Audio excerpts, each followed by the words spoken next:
Hey everyone, welcome to the Clydesdale Fitness and Friends. My name is Scott Schweitzer. I am your host and I am the Clydesdale.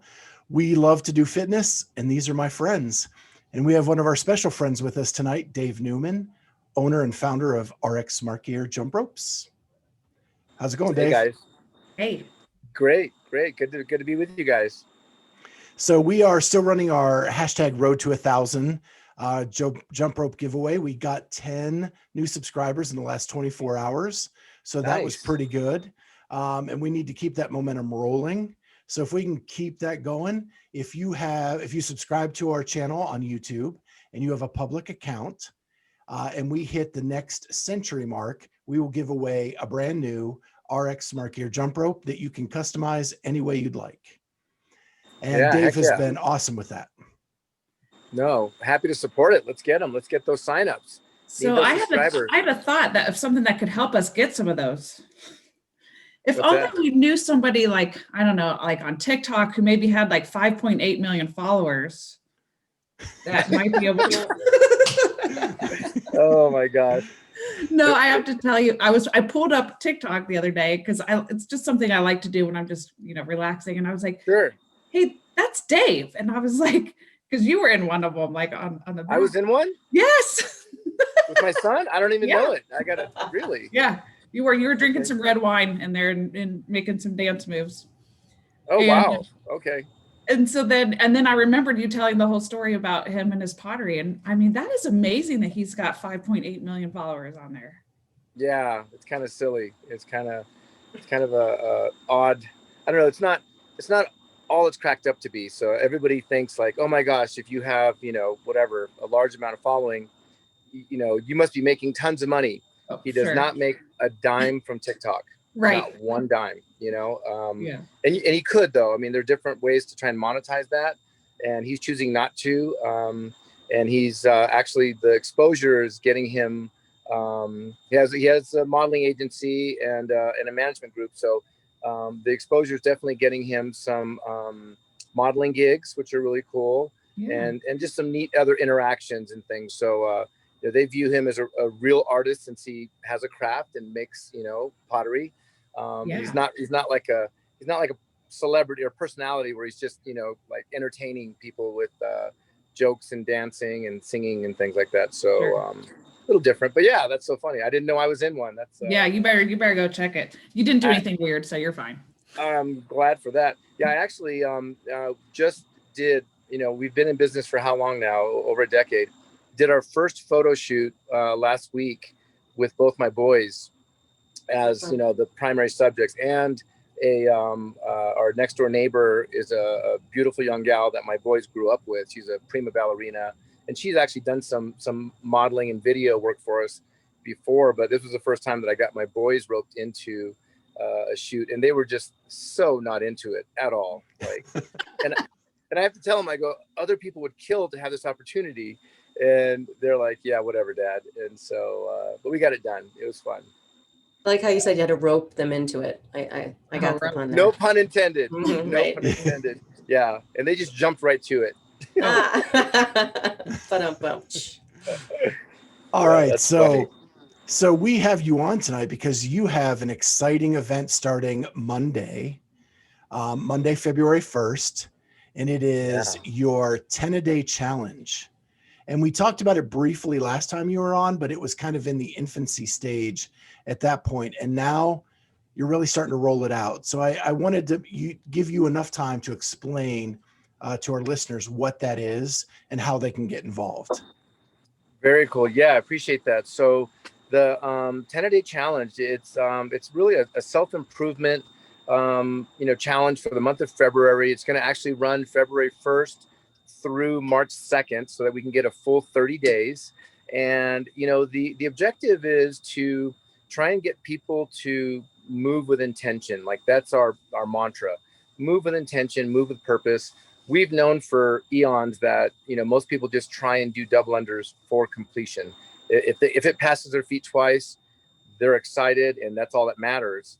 And we want to kind of, flip the script on that a little bit and get people to be a little bit more mindful of technique, just like they would be with a snatch or another complex movement. There's a lot that they can put into their double unders to make them efficient and make them, beautiful. Like a double under should be beautiful to me. And so the idea is on February 1st, you only have to do 10 double unders. And we're urging people to try and be disciplined. I think it's going to be hard personally. Be disciplined, do 10 and walk away. But we want people to videotape their 10. We'd like them to videotape as often as they can. Actually, we're partnering with Stream Fitness, Scott Panchik and Fee Sagafi and Jacob Hepner.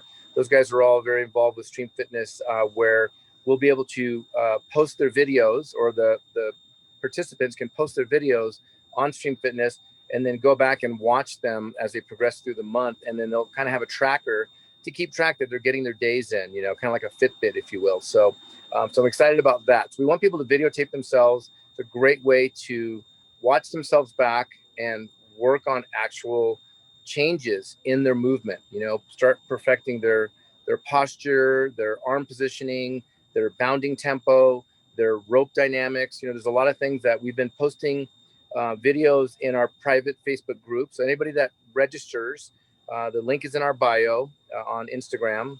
And once they register, they get an invite to a private Facebook group.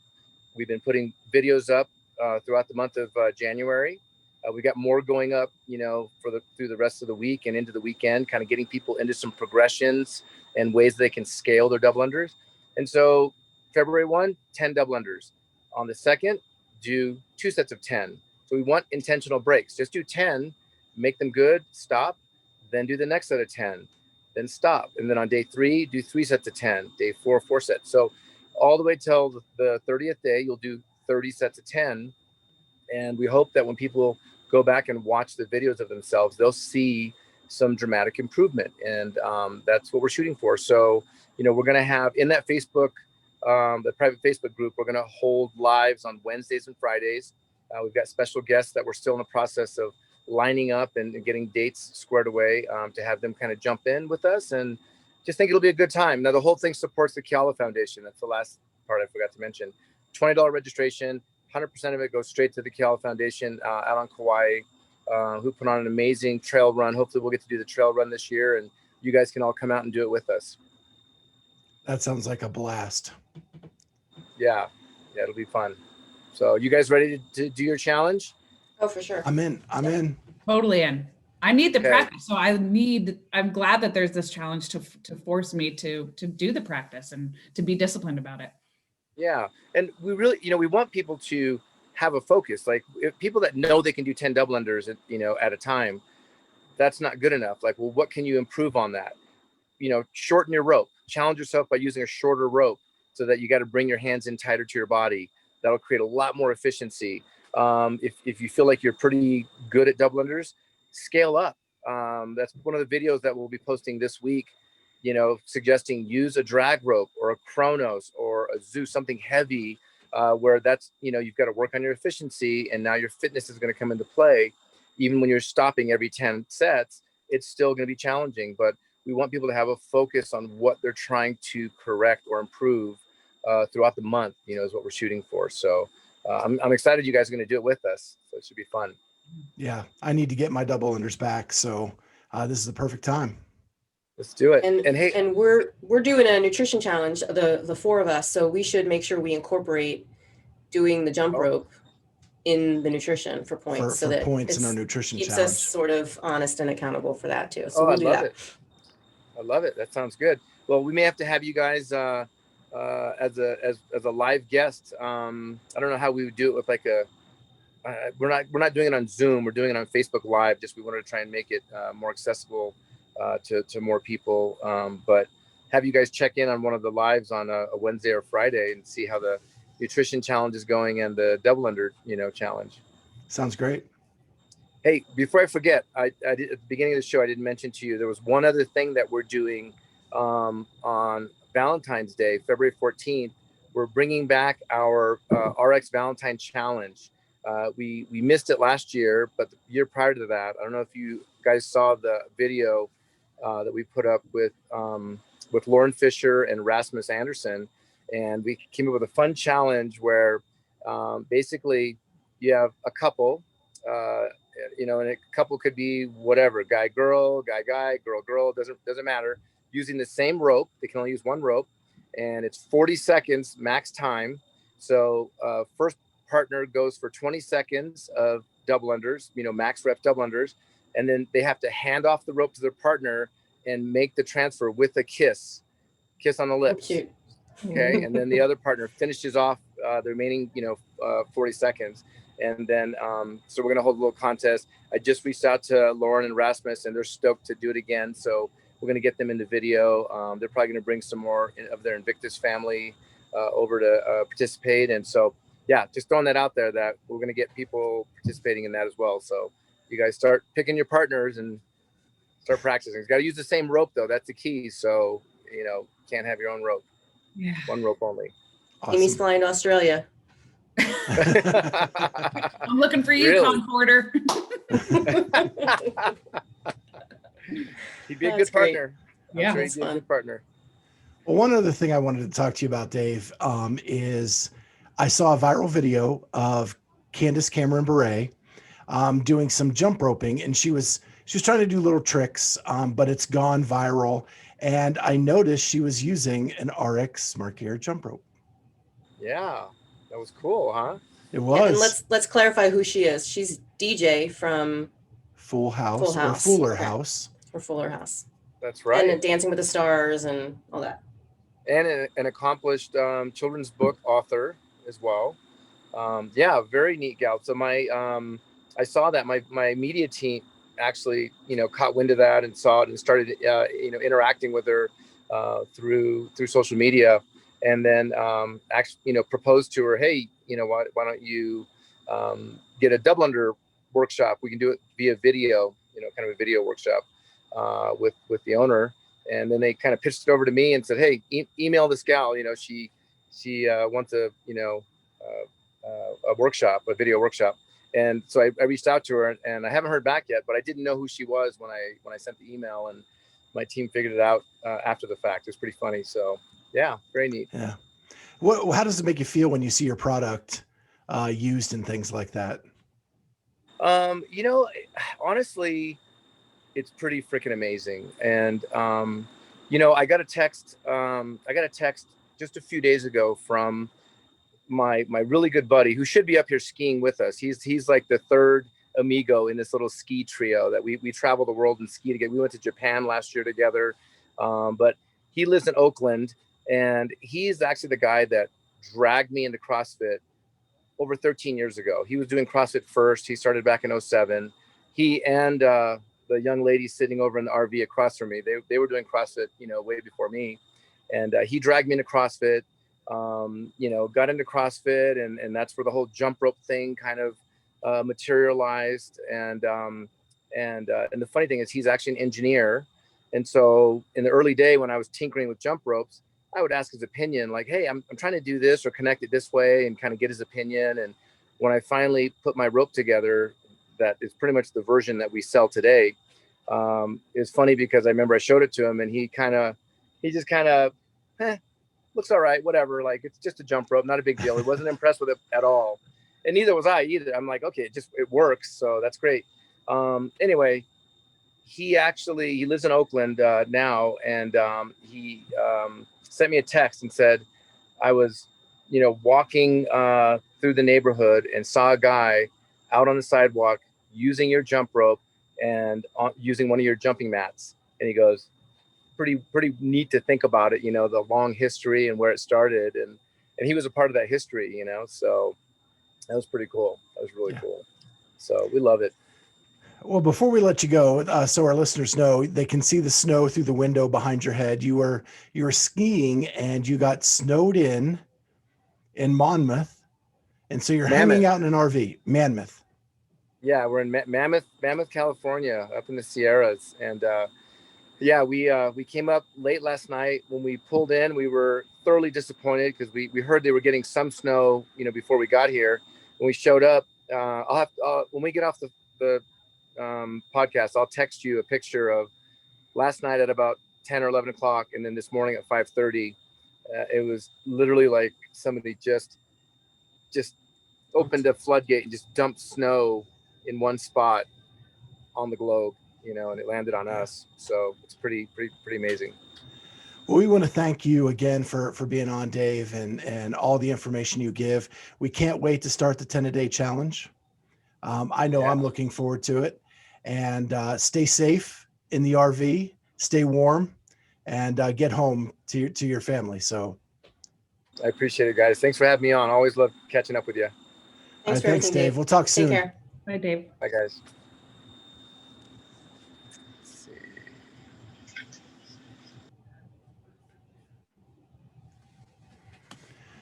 Well, that looked like fun. I'm hoping I don't see that much snow all winter. But yeah, so that was Dave, and I can't wait to start that 10-a-day challenge and our nutrition challenge on the same day. Time to beat the girls again. And just to clarify, when I was talking about the TikTok, his son Dax is a big, as you heard me say, has a lot of followers, but he does pottery and sells his pottery on TikTok. So it's Dax Newman. So that's who I was referring to. If listeners were confused what I was talking about. Okay. Well, we have some news to talk about. And so we'll just go through that and then we'll catch up with each other and get to our fun questions. So first thing is Mayhem yesterday produced a very nice video introducing their new Mayhem Freedom team. And so do either of you want to talk about who that is? Did Rich make it? Rich is the one sole common denominator. Yes. Kat? I mean, I think we knew the girl. We had been talking about the girls for a couple weeks now. We had seen them down there, and we knew that Taylor had moved to Knoxville earlier this year and for school. So it wasn't necessarily a surprise to us. And from what I've been hearing on all the other reports, people just keep saying they're arguably the two best female team competitors like on earth, which is true. So I think that's great. I was surprised by the chase selection. And to be honest, I didn't really love the way it was sort of presented in that release. It was like,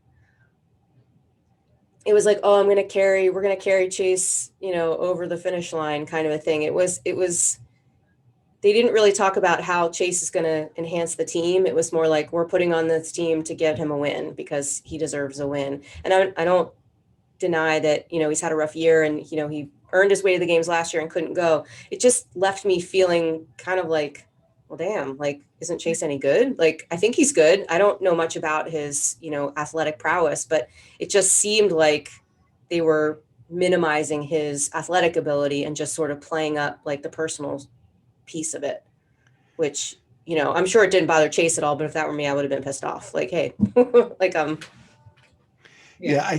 And I think Rich said he asked Dre first. Yeah. Because Dre was my choice, right? Like, but he said Dre's in a different part of his life right now and can't commit to things like that. So, it's almost like, hey, Chase, you're choice number 2. Right. But he is fit. He was on Mayhem Independence. They did earn a spot to the games last year, did not get to see that come true because of COVID. But he is a really fit individual. He just hasn't had the opportunity that others have. Yeah. How did they qualify? Was it Wadapalooza? I think it was Wadapalooza. But what'd they get at Wadapalooza? They didn't win. It was like a backfill situation, right? Yeah. And I think the Wadapalooza wasn't even like, that's what they thought it was that day. And then because of some other things, another event got them in. I don't know. Okay. It feels so long ago. I just can't even remember. I know. The whole 2019, 2020 season is like all jumbled in my mind too. Well, and the team season lasted all of like a month and a half. Right. And then it was over. The one thing I was thinking about with Chase though is, isn't his wife expecting? February. Right. I can just imagine like like how I'm not saying that you can't train and be a parent. I'm not saying that at all, but I do think that it takes a different type of training to be an elite competitor like this. And I think that you can't really have balance when you are training to be a competitor. So I just wonder how that will go for him. And maybe it was like, you know what, this was his opportunity and he was like, I have to take it now or never. I mean, I don't know, but I just think that's something to consider. Hopefully he has a sweet garage gym and can do, maybe just hit one session a day with the team and do some accessory work in the garage. And we never mentioned the other girl. So just to be clear, Andrea Nisler was the other girl with Taylor Williamson. And they have been together for at least 5 years. Long time, on teams. They were OC3 Black for years with Luke Schaefer and I can't remember the fourth one. And then they were on Travis William and Roy Gamboa's team last year. And again, they got the bid in Dubai. I think so. And they beat Freedom at the Rogue Invitational in 2019. Yeah, OC3 Black did. Yeah. Yeah. I mean, dominant females. I mean, Rich had to, compete in the legends and the team. I mean, he was pretty busy that weekend. Well, that's true. Yeah. Well, and they won Dubai over Danny Spiegel and Alex Smith. And was that last year? Yeah. Yeah. We got cake or something. Oh yeah. Yeah. So yeah, they're pretty formidable. And you put them with Rich, that's a pretty strong team. So have you heard the rule book stuff that's sort of swirling now with regard to that team? So apparently the rule book states that all of the affiliate rules that they're lining up are retroed to January 1st. So it's like, as of January 1st, you have to be living within 100 miles of the affiliate. As of January 1st, you have to be a member of that affiliate. As of January 1st, you cannot be a licensee of record of any other CrossFit gym. And apparently, if those rules are followed to the letter, those ladies would not be eligible to be on that team. So there's talk about whether CrossFit is going to draw a hard line and say, it's in the book, this is the deal. Yeah. When did that book come out? It didn't come out until after January 1st. But even the day it came out, I don't think the people that we're talking about for this team were aligned with the rules. So there's no, it didn't say by February 1st, you have to get your shit together and this is the thing. It was as of January 1st, these are the rules. So it'll just be interesting to see how that all plays out. I mean, hopefully Rich, made some phone calls and made sure it was all going to be okay. But if they do it for them, they're going to have to do it for others. And as being someone who has been a part of writing rules and laws for the state, that would never fly for a real rule or law that is governed, because you have to give them time to become compliant. Yep. And so if your rule doesn't come out until after the date you must be compliant, there's no way they have been given that opportunity. So I am sure a lawyer will probably get involved and say this can't be enacted as is. Yeah, I don't know. I don't know if they'll make the effective date be the day the rulebook came out, or if they'll change the effective date to some date in the future. But it's going to have to be addressed. Even when you pass a law, you have to give the people time to become compliant. So to be living in an area, you'd have to give them time to move. That's I don't disagree with you. Yeah. But this is CrossFit. Man. Logic doesn't always apply. So yeah, it'll just be interesting to see how they address it, because they're going to have to address it. It's out there now. Speaking of the rules, there's a lot of questions about, I saw on social media underneath the post, like what happened to China and Scott and Tasia. And for Scott and China, it's just simple. Scott just had a new baby. He's not moving to Tennessee. And so he's not within the 100-mile radius that you have to be in. China has an affiliate in California. Freddie has a new job. They are not moving to Tennessee. Right. And California is definitely not within 100 miles of Cookeville. And so those two, that is the reason. And for Tasia, the reason is much different. She is going to be working out at Mayhem. She's going to be training at Mayhem. But she had some health issues where it forced her to slow down. And during that slowdown, she just kind of reflected about some things in her life and her faith. And she felt guided by God to take a year off and kind of experience some other things. And so she said in her announcement that she wants to try hot yoga. She wants to try cycling. She wants to try a bunch of things that she hasn't done in this year and just kind of reset, and then possibly compete again next year. So that is what happened to them. They're all healthy and good. Scott has announced he's going to go individual and try to make the games as an individual again. I haven't heard anything from China. Do you think his brothers are pissed? Do you think they're like, gosh, come on, dude? Give me 1 year. Right. So I think that all depends on what we see in the rule book for the semifinals. How many people get to go? And maybe they're just thinking we'll all three get to go and compete together. Maybe that would be cool. That'd be a first. It would be, because there have been Smith brothers before, right? Anderson brothers. Yeah. Anderson. But I don't think all three of them have been in a games at the same time. Yeah. Maybe just two. But Alex Anderson, was it Cody? Or is that? Those are not siblings. Not related. Okay. Alec, no, another Alec, and like Z, I think Z. Yeah, and Z. the dad was doing the Masters, I think. At the same maybe they were. Okay. Yeah, and Alex Smith and Ben Smith made the games in the same year, but never Dane didn't make it. But they did all compete at regionals. Still pretty fun. Remember that. So another thing that happened this week, which is a tide turner, is CrossFit LLC has contracted with Hamilton Road Productions, which is owned by, let me look here to make sure. And of course, I flipped my notes. Charlie Dube or Doobie? Charlie Doobie.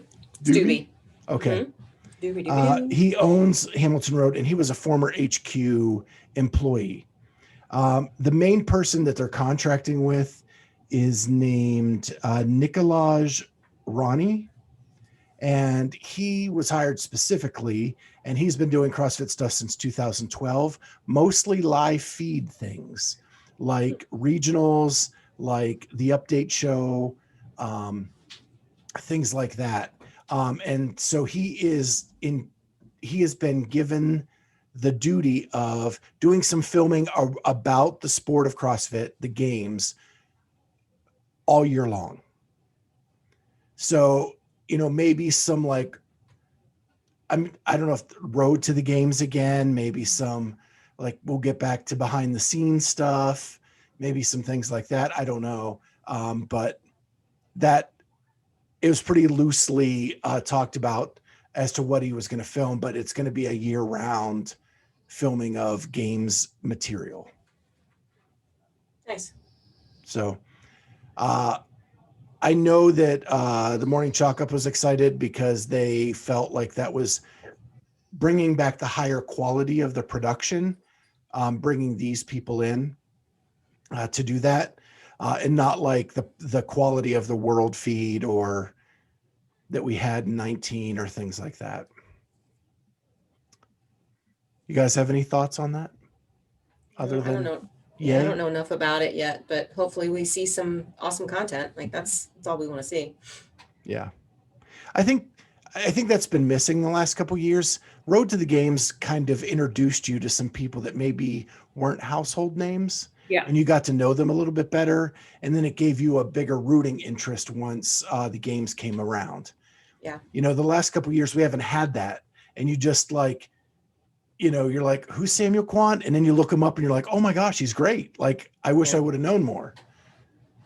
And I think what we are going to talk about later, I think we've learned why we aren't getting some of that information, or why we haven't been getting some of that information. Yeah, which is actually the next agenda item. There you Thank go. you, Amy.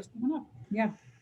So last week I had said that my best thing from the internet was the Josh, Matt, Sevan podcast. They came out with episode 4 a little early this week, so we get to talk about it. And I thought it was chock full of interesting stories for the 4th straight week.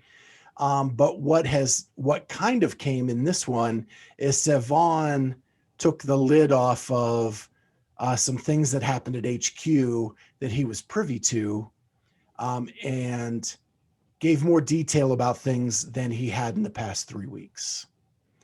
And so he talks about when Greg hired the CEO, and help me with his name.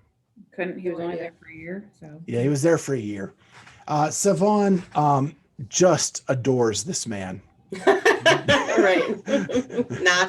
Not. I don't want to use the language that Sevan used, but basically he was Greg's puppet. He came in to be a yes man to Greg. I think it's more than that. I think that he took things to Greg. He had an agenda, is what Sevan was saying. And basically was the person that came to Sevan and said, hey, pick half of your staff and fire them. Tomorrow. Sevan did that. He then came back a month later and said, fire the rest. Only you're not going to do it. We are, because we heard you're not good at it. And Sevan states, and this is in his words, that he went to HR and said, am I really not good at firing people? And they're like, absolutely not. You did a great job. You told them that you had their back, that don't worry about it. This wasn't personal, that there's a place in the world for them to do their thing. And so without saying it directly, I think he's implying that the CEO wanted to do the firing, so it wasn't as nice, right, and was just kind of. Yeah, it was very business, not personal. Well, and I think he also said, and you're fired too, right? Did he say that or no? No, because Sevan was much later. Oh. Yeah, he got fired by the new regime. Got it. And then he rolled into, because I think Matt asked him about the CrossFit podcast, which if you're a CrossFit fan, you probably listened to. And it was actually, Sevan said it was moving up into the Apple top podcasts. And at that point, he was given advice from upper management that he needed to stop doing it because they thought it was too successful. And then he heard word that they were talking behind his back that said he was not smart and that he didn't know what he was talking about when it came to CrossFit. And so he said, I put my tail between my legs and I stopped doing the podcast. But I think we can all figure out where the disconnect was coming from and why they were worried about it becoming so successful. Is because we know that Greg was so concerned, and Sevan says this in the podcast, that he was so concerned about the games getting so much attention, and he was trying to create the, at-home workouts and other things for the average, wellness of people. And so he would also kind of say to Sevan, don't post anything on the main site that's about the games. Well, he was posting things about the games because it was about the community and getting the community involved. So I think we know there was that shift with CrossFit, with Greg, with wanting to put more focus on that wellness. And it seems like, hey, you're getting too successful because you're talking about, to these elite athletes and such. But if they listen to the podcast, every other week was not a CrossFit celebrity. It was a doctor, doctors, or right, people who lost 100 the pounds. Effects of CBD, or it was very topical and outside of and Sevan, whether you love him or hate him, like he was always singing the tune that Greg had put in his head, right? He was. Yep. And he was for the health and fitness of every human being, not just athletes. Yeah, he was a true disciple of that methodology every time on that podcast. I mean, he would give guests crap for not taking the L1. Remember, he had Pat Vellner on, and Pat Vellner's like, "Yeah, I've been taking the L1," and he was like, "Are you kidding me? Like, let me give you the book. You know, here's the hardbound version." Like, he totally pushed that agenda like you'd think Greg would want him to. I think, I just think Greg didn't like anyone getting more popular than him, because it was the same thing with Dave. Like, Dave became this sort of persona of the games and this, games celebrity where he tossed his hat into the crowd and, people loved him, and even maybe as a villain. And I just don't think that sat well with Greg for whatever reason. I completely agree, because the games were hitting their crescendo, right? Sean and Tommy told us, like, there were networks wanting to cover it from the Open to the games. Like, they were hitting their stride. Dave, Sevan, all of that came crashing down within a 3-month period. Yeah. Right after the 18 games. And I think it was just jealousy of the popularity that they were getting. And he wasn't the sole voice anymore for what CrossFit is and who it can help. And he became much more active on podcasts, much more active in the media, because he wanted the spotlight. Yeah. Well, and the other part, though, about that particular podcast that we're talking about is Sevan was talking about how his passion was to create these relationships with all the CrossFit athletes, to film these behind the scenes, and to tell the story of the other athletes and what it looks like to go from the beginning of the competition season into the games. And I loved when Matt said, it was good. It's awesome for us athletes too, because after that first workout, it's a blur. You don't even realize these amazing moments, and to be able to go back and look at them are awesome. And I love the footage from all of those. Right. Yeah. Behind the scenes was probably my favorite thing that came out every year. Yeah. I mean, even think about us who've done just like local competitions. How cool would it have been for someone to shoot a little documentary about, your day, because your mind's in all these other places, but you like hanging out with your friends and you like warming up and talking to you about workouts. That would be awesome. Such a great, thing to have to look back on. Mm-hmm. So now we're going to roll into something that's not super happy, but something that we definitely want to mention. And that is that Jeff Giosi, a CrossFitter, Masters athlete, that Kat and I met at the Masters Fitness Collective. Actually, Kat met him before that. I met at the Masters Fitness Collective, passed away over the weekend from a widowmaker heart attack.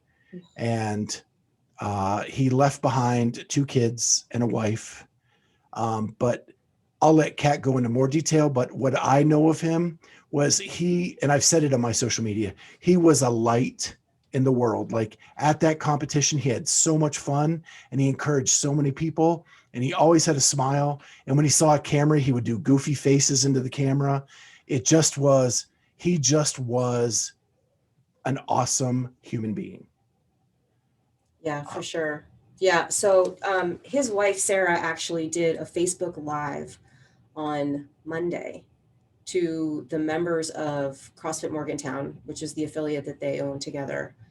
And her strength and just composure was amazing. I mean, I'm sure she's in shock about what happened, but, she talked about things that she was grateful for.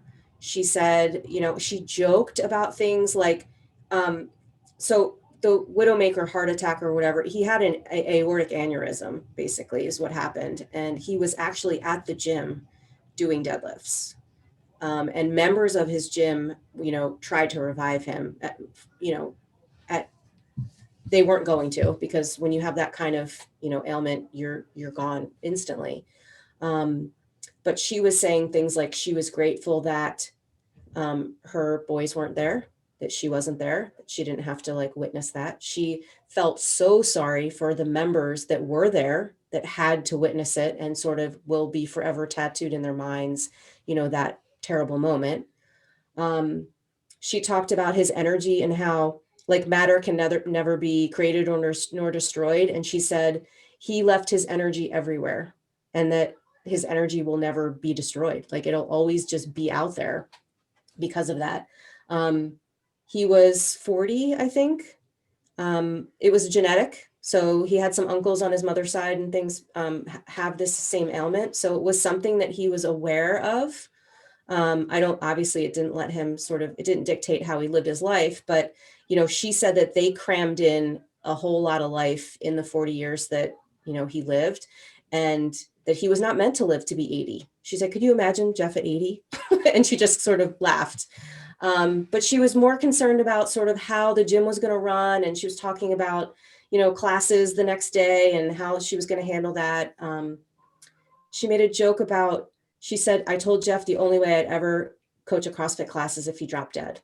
And and she said that in the live, and she said, and I know that sounds, that doesn't sound appropriate, but she said, we just need to laugh. Like we need to just, be real and talk about this. And her strength and courage is just outstanding. I wish I knew her.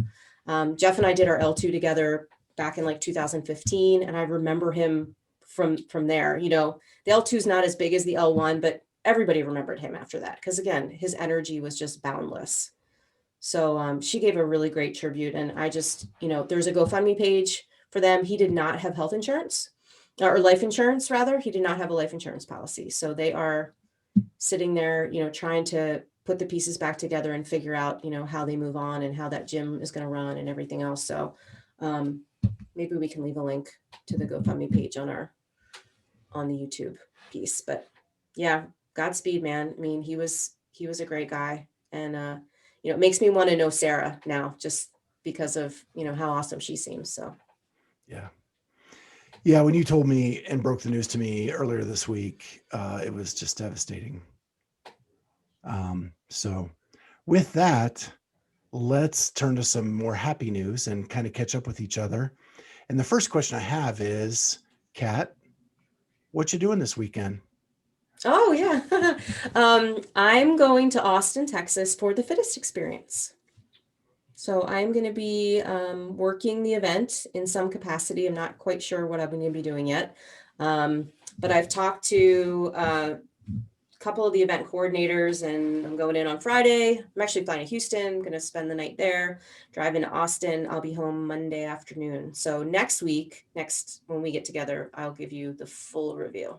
Yeah, of the competition, but I'm really excited that it's happening because I didn't really think it would. Me and COVID, I always think like, it's never going to happen. How are they going to pull this off? So I'll be curious to see like how that all works. There are spectators. There is an outside piece of the venue. It's in the Williamson County Expo Center. And yeah, we'll see. I'm excited to just see some live CrossFit. And I'm not judging. So that'll actually be neat for me to go and just not be on the floor doing that, but trying to sort of, build some relationships elsewhere. So I'm excited about it. Yeah, that'll be great. And so, Amy. Yo. You and Charlie still need counseling? Okay.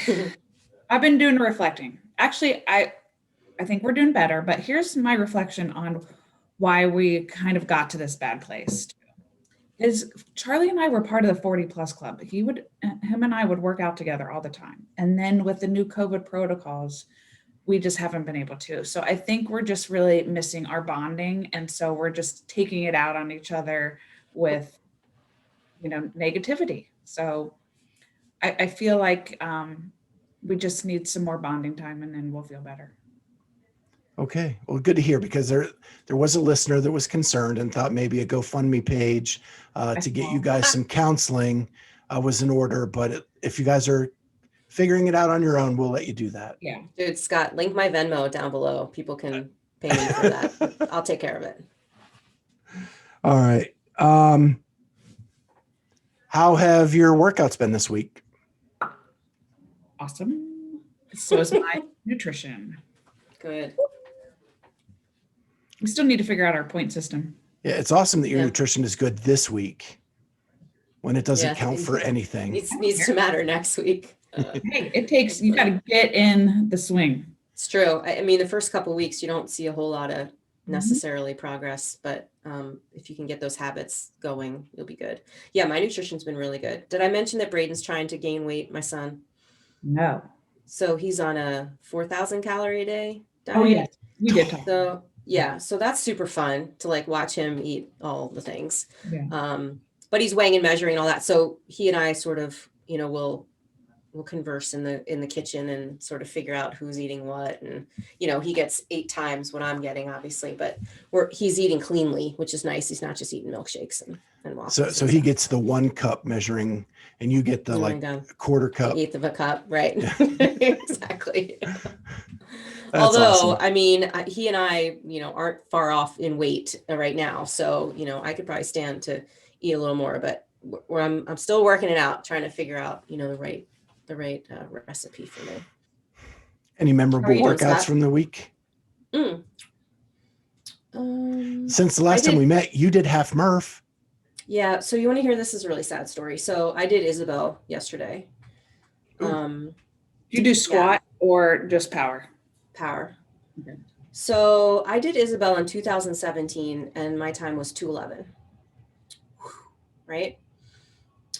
Clearly I peaked in 2017 because I got to 2:11 yesterday and I was like halfway through Isabel and I was so upset. I knew, like, it's why I don't like benchmarks anymore, because I'm just not, I mean, I haven't been really consistent in my training the last probably 18 months.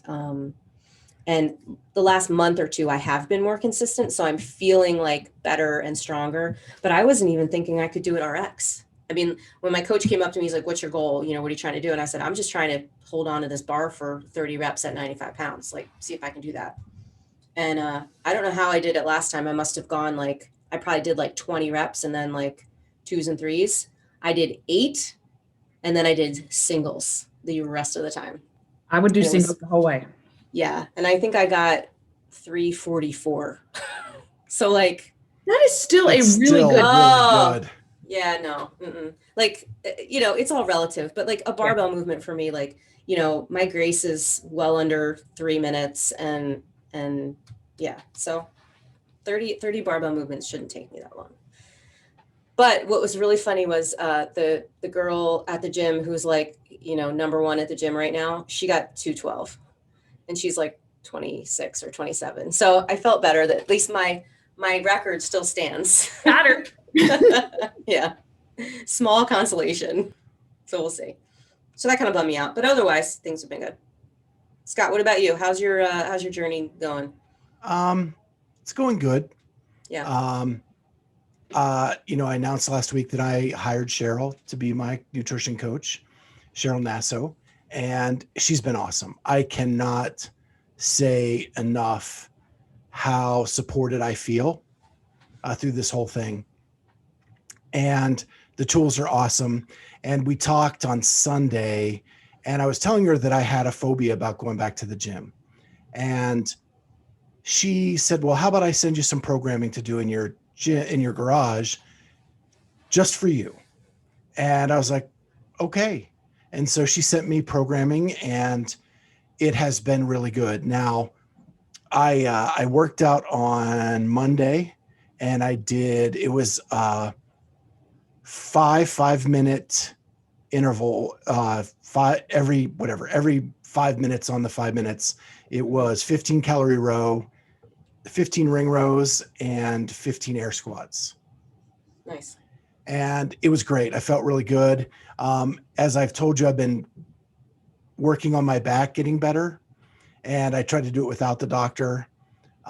Today I went to the doctor, got the anti-inflammatory shot, got the adjustment done, because I'm not going to battle this off and on.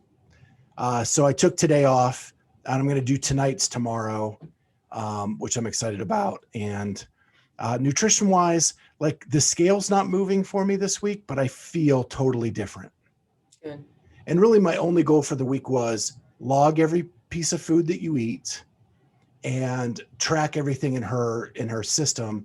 And then we meet tomorrow and she'll adjust my macros and then it's going to be dialed in a little bit more. And so her whole thing is stacking habits. Yep. Establish a habit, stack on top of a good habit, and another one, then another one. And so that's kind of the mindset.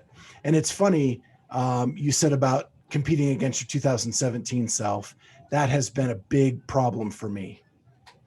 And she made a post on Instagram, anybody can go look at it, about her trying to compete with her old self and learning that that just isn't going to happen. You don't want to be the same as you were in 2017.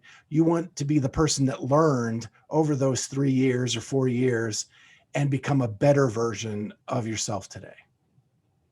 Yeah, I put out an Instagram post the other day too around something about if you were happy with your body, would you care what the number on the scale was? And then I went on to say something about the fact that if you have a number in your head, like, oh, back in 2014, I weighed 140 pounds and I need to be 140 pounds. It's like, no, not necessarily. 140 pounds might not be the number that you're looking for now. It's 2021 and things are different. And it doesn't mean it has to be heavier than 140. It could be lighter than 140. Like, you don't know because your body's so different. So yeah, looking back is, it's hard not to do, but yeah, it's a trap. Yeah. Well, with that, we've kind of gone long a little bit. So I'm going to skip over the family updates. We'll do that next week unless major event happened that you need to share. Nope. So let's go to our silly questions. And the first one I stole. I'm going to tell you, Sean and Tommy, I stole it right from you. Because I thought it was so awesome. I thought it was your best podium picks yet. And it was, what are some of your, I'm sorry, I'm skipping ahead. Let's do second one first. What are some of your favorite movie soundtracks? Now they had categories that had to meet, and they did it with Dan Bailey, and it was a lot of fun. But I just wanted to hear what some of your favorite movie soundtracks were. I have one. Okay. Swingers. Okay. You probably wouldn't notice, you probably wouldn't know some of those songs if you listen to them, like realize that they were in the movie. The coolest vibe ever. I actually wanted that played during dinner at my wedding. I think we talked about this when we talked to Boss, but that is the best soundtrack ever. I would listen to it all day. Amy? Mellow, chill. So, okay, I would say Hamilton because it's on Disney Plus, but I guess technically that's a Broadway show. So Still the soundtrack of a Broadway show. okay, that, but also the one I like, it's my go-to listen to. Like if I just want to chill, like sometimes if I need help sleeping, I'll play this too. But The Greatest Showman. That is a good one that I didn't even think of. Yeah. Yeah, I love that movie. Me too. So mine, I'll say 3 real quick, and that is, so my favorite soundtrack to just chill out and listen to is the Lost Boys soundtrack from the 80s. It's a good one too.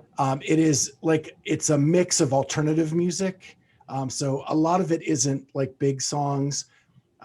There's some In Excess on there. There's some Roger Daltrey doing Don't Let the Sun Go Down on Me. Some stuff like that. Does it remind you of your band? We didn't play that. We didn't play that kind of music then. Okay. But it is I can listen to that cover to cover on loop all day. And then my favorite like kind of pump up is Rocky IV. And we've talked about that when Armin did the analysis of Rocky IV, the movie. That's great. But the soundtrack is amazing. The score, like the instrumental stuff, is really good. And, you know, you have a little bit of Survivor on there with Burning Heart and Robert Tepper's No Easy Way Out and some John Cafferty.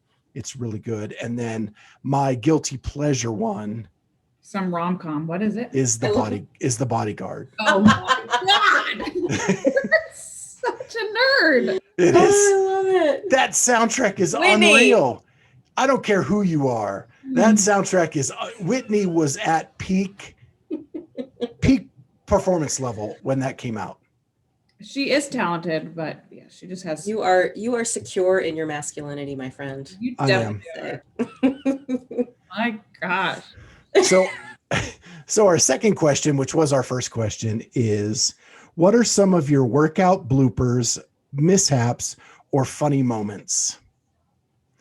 And this I kind of got from Cheryl. I don't know if you saw it. She was descending the rope and tripped over the extra rope at the bottom and kind of caught herself with the rope swinging. And so I just wanted to see if you guys had anything like that. Amy? Well, since you said some, I'll give you two quick ones. Number one, it was 18.5. It was the thruster chest to bar workout, and you had to get it done within a certain, amount of time. And I was very close to finishing, but I was also in a very bad place mentally during that workout.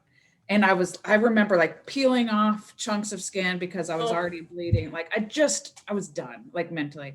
And one of my coaches like got in my face to cheer me on. And I just stopped and just flipped him off in the middle of the open because I was like, I'm not going any faster. This is what you got. Maybe if I wouldn't have stopped to flick him off, I would have finished. But, and then the other one was when I was coaching a class and I was demonstrating the workout of a thruster and I was using a PVC pipe and I tore my meniscus. So. Oh, geez. With the PVC. Because you got those thick meniscuses. I do. I have. Menisci, whatever. I do. I have a genetic anomaly where I have too thick of meniscus, which caused them to tear easily. So didn't know that. That doesn't sound, that's counterintuitive. Right. But the problem is that they're different like material. So they're kind of thicker and squishy, not like firm. Thick and firm. Yeah. Got it. Okay. Like a mattress topper instead of a box spring. Yeah. Yeah. I'm not following that one, but okay. All right, Kat. I thought about this one really hard and I was hoping for something good. And I bet you if you asked like people around me, they probably could come up with 4 or 5 of them, but I cannot. So I'm going to go with the one I do remember. And it's probably happened to a lot of people where back in the day, you get the band, you're doing banded something or other. I think it was probably muscle ups, trying to do a muscle up with the band and you get it right in the crotch, right? It's happened to more clients than I'd like to admit. And I'm sure, it's happened to me at least once or twice. So yeah, I have a couple quick ones. 15.1, it was the A and B, where the B was the 1 rep max clean and jerk. My grip was shot from part A, that when I went for my PR clean and jerk, it flew out of my hands. And my initial drive on a clean jerk is really strong, and it flew right at my judge. Who was the same judge I flicked off. Well, he deserved it then. And then I was doing a push jerk at 185, just kind of warming up, and my back went as I pushed the bar above my head. And so I crumbled and the bar hit me in the noggin on the way down. Okay. That hurt a little bit. And then the last one is, I can never remember the name of the workout. It's probably because this happens every time I do it. It is the 5 deadlift, 9 push up, 11 box jump, 15, something like that. It's an M hero wad, and it's a 30-minute AMRAP. Every time I have done it, at the end of the RX, at the end, I'm trying to push for more box jumps, and I have ripped the skin off my shin every stinking time. And the one time I was in the Outer Banks on family vacation, and I did it at the beginning of the week. So every time I dove in the pool, it was like someone was dumping salt directly into my wound. Dude, you are lucky you didn't get infected. Seriously, you gotta put your knee sleeves down on your shins for that shit. Oh gosh. Yeah, they get me every time. I did think I have busted my chin many times on a barbell in the middle of a workout. I mean, I'm constantly, yeah, that happens so often I didn't even like count it. Yeah. It made me think of it when you said you hit your head. I'm like, oh, I've done that before. Yeah. All right. So Kat, tell us who's our guest for Monday. We have 2 guests for Monday. So I keep saying we've become like the couples podcast, which I love. Yeah. So we have Nicole Holcomb and Samantha Briggs. Hello. What? Yes. Who? Yes. And Groot, their dog. Yeah. Yep. Did you say the 2013 CrossFit Games champion? I did not, but I'm pretty sure everyone, who watches this show should know who they are. Quite fantastic. We get a lot of. I get to talk to Nicole about her awful coach at her awful judge at the Granite Games, which was me, and we get to learn a little bit about them as a couple. We asked them some fun questions at the end, and we had a blast with them. They were so far away that you'll see when you see the podcast. They sort of set up a camera and then sat on the couch, and you can see their dog and everything. Super cool. It made it seem very relaxed, but I just wish they were closer. We could see them better next time. So my favorite part is her talking about the Rogue Invitational when she did like 3 rounds of thrusters beyond everybody else. Yeah. And that's all I'm going to say. She tells a story about that is super funny. The snatches. So, you mean the snatches? The snatches. Snatches. I'm sorry. Yeah, snatches. Yeah. You have to tune in to hear that story because it is so funny. Yeah. And I feel like I've become like the Johnny Carson of our podcast. When Johnny Carson has like a comedian on, and if he likes the comedian, well, this is back when he had a show. If he liked you, he would invite you onto the couch to talk. And if he didn't like you, they just sort of like cut to commercial and you wouldn't see that person again. So I do this thing at the end of pretty much every podcast. If I like the conversation and I'll always ask the people back, I'm like, oh, we have to have you back. And we have to. So it's another one of those where, at the end, we get to the end and I was like, it'd be great if we had you back and talk about all the other things we didn't get to. So yeah, it was a fun talk. All right. So let's finish up with best thing from the internet. And Kat's turn. All right. I found this thing on Instagram. Not really sure what it is. Maybe you guys can tell me. It's called Fitnessing Fantasy. Fantasy Fitnessing. Yeah. Have you seen this? Yeah, I did celebrity picks with them last year at the games. Oh, really? Yeah.